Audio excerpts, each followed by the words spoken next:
I'm Olivia from Wilkinson Cameras, and today I have the very exciting Fujifilm X Half. Kane and I have been out and about in Liverpool with one of the quirkiest cameras Fujifilm's released in a long time, the Fujifilm X Half.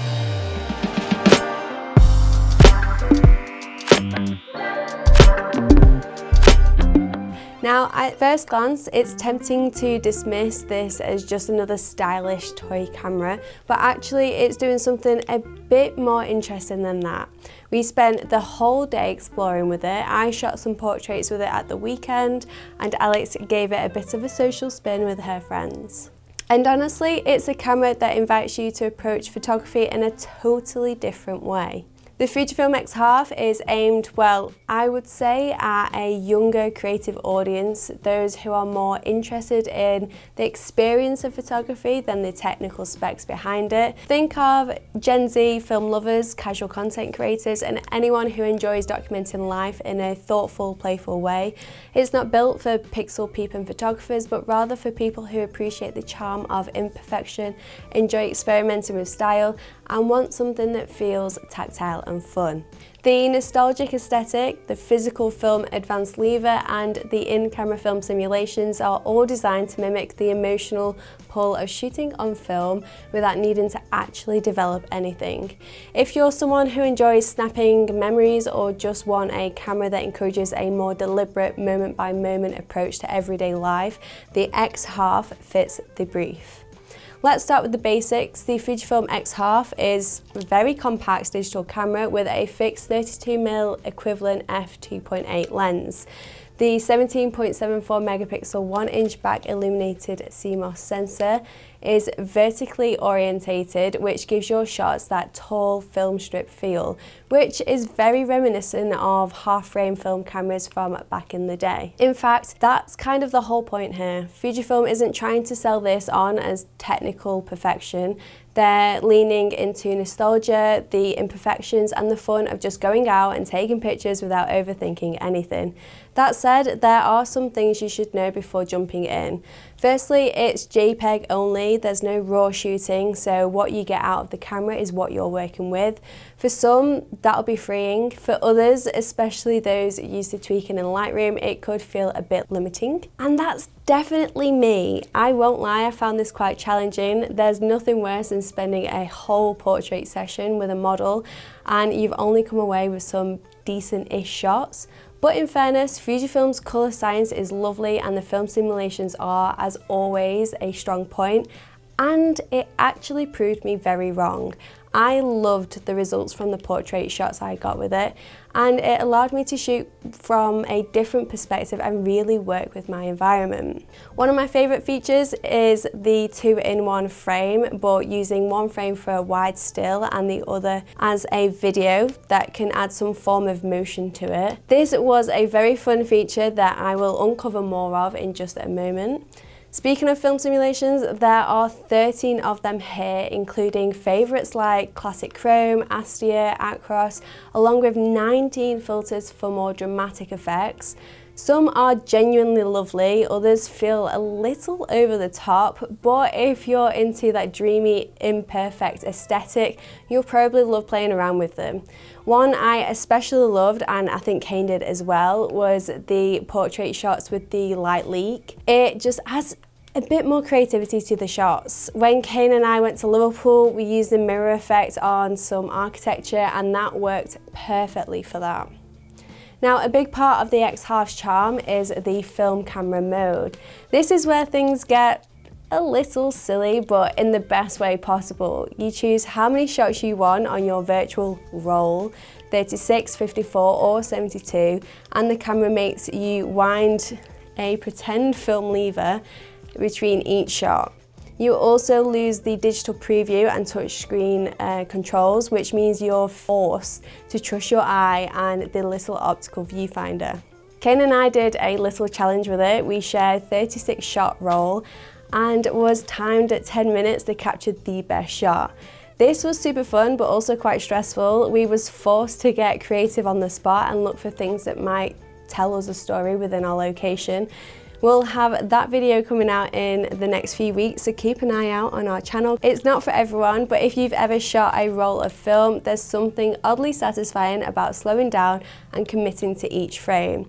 There's also a fun diptych feature which allows you to shoot 2 images back to back, and the camera combines them into a single 3x2 image. It's a nice way to think more intentionally about sequencing your shots, and it encourages a bit of a creativity without needing editing software. Both individual images are saved as well, so you've always got the originals. You can also do this with video, whether that's a still and a video or 2 videos. It's a fun and creative way to create social postcards. And one thing to note when stitching a video into the 2-in-1 shot is the processing and storage time. On occasions, I found myself waiting anywhere from 15 to 30 seconds for the camera to finish saving the stitched file, which can slow you down a bit. That said, for the kind of creative users this feature is aimed at, it's likely a fair trade-off for the added flexibility and fun. And let's not forget that this little camera is actually editing 2 photos together, so we'll give it some credit. When it comes to handling, the X Half is surprisingly solid. It's tiny and easily fits in a coat pocket or your handbag, but it doesn't feel cheap. There's a non-interchangeable 32mm equivalent f2.8 lens on the front with a manual aperture ring, and the body has just enough weight to feel substantial. The camera is tiny, weighing in just at 240 grams. It's the first camera I can truly say is very small, and very small for my very small hands. I imagine if you have large hands, this camera might feel a bit fiddly for you. The touchscreen interface is split into 2 sections, one small vertical display for framing and a second for a film window where you can swipe between modes. It's different, but not difficult once you get the hang of it. Swipe down for pairing or film mode, swipe left for settings, swipe right for film simulations and filters, and swipe up for the quick menu. The film window is really cool. You can swipe as you shoot when you fancy different film simulations, or if set to filters, you can experiment with different looks.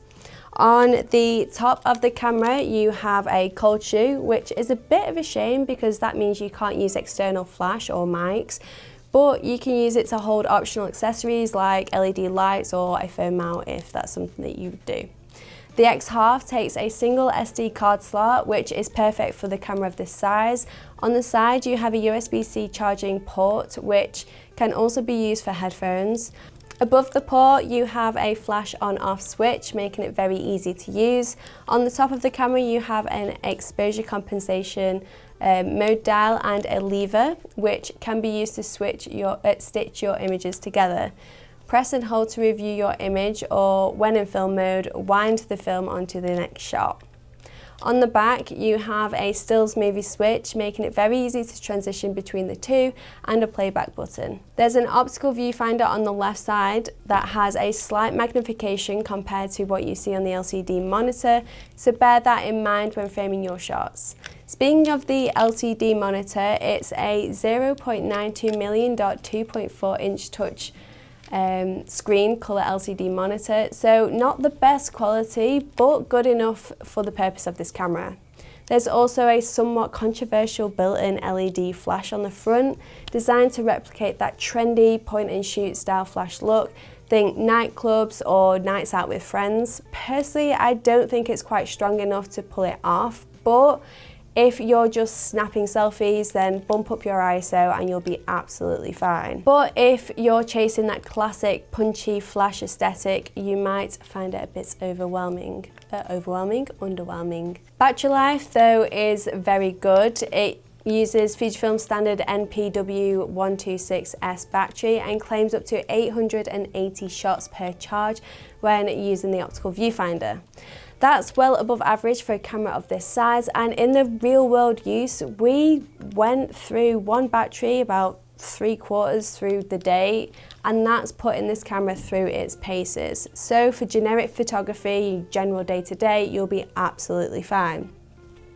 Still, there are definitely a few frustrations. The autofocus is, well, slow. You've got a basic face eye detection system and it mostly works, but don't expect it to be tracking fast moving subjects particularly well. We had much better results in AFS mode and taking our time. This really isn't a camera for fast-paced street work or action shots. It prefers a slower, more deliberate pace, and honestly, that suits its whole personality. To change your AF points when in area AF, just tap the square in the middle and then move to where you wish. There's 9 AF points when shooting in area, or just 1 for single point AF. In movie mode, you can set the AF to area or multi, depending on your subject. Video is available, but it's nothing to write home about. It tops out at 1080p, so full HD at 24 frames per second, and it's captured in vertical format, which is perfect for social media. There's also dedicated slow motion options up to 200%. There's also a built-in stereo microphone on the top of the camera, but unfortunately there's no microphone input, so no external mics. And the USB-C to 3.5mm adapter is for just the headphones, not mics, which feels a bit confusing. If you're buying this camera for video, you're probably barking up the wrong tree. I also found that the video or focus in video hunts a lot, which you'll see in the video examples that I've captured.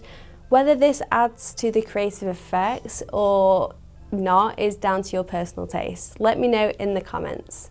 For connectivity, there's Wi-Fi and Bluetooth on board. The X Half connects very easily to your smartphone. To do so, you have to download the new X Half app, which will allow you to review your images and also access your film rolls for the first time. This is actually pretty cool because you get to see them develop digitally. They also get stored in their own folders to keep things nice and neat. Once you've downloaded the app, all you need to do is swipe down on the X Half LCD monitor and click pair, and it will detect your mobile phone via the X Half app. Pretty cool. Now, who is this camera actually for? Honestly, if you're a tech-obsessed shooter, you're probably going to hate this camera. There's no RAW, the autofocus is okay, and the sensor isn't going to blow anyone away in terms of sharpness or dynamic range, but that's not what this camera is about. This is for people who love the process. It's for the casual shooter who wants something more tactile than a smartphone without getting lost in menus and settings. It's for someone who remembers or wants to experience the joy of film, but without the hassle and cost. And yes, it's for Instagram lovers and TikTok creators who want their content to look a little different, a little nostalgic. Would we recommend it? That depends entirely on your expectations. At $699 body only at launch, or up to £849 with an Instax printer, it's not cheap, and for that price you really are buying into the experience, not the specs. It's playful, creative, and occasionally frustrating, a bit like film photography itself. Speaking on Instax printers, the X Half connects directly to the Mini Link 3 or wide, which I think is brilliant and so much fun. It's super simple to use and connect. You have a whole gallery of memories within minutes. It brings back the film nostalgia, and I'm a huge fan of that. We are offering bundles at the moment over on our website. The X Half with the Mini Link 3 is $819 and the X Half with the wide printer is $849. We had lots of fun with the X Half, we really did.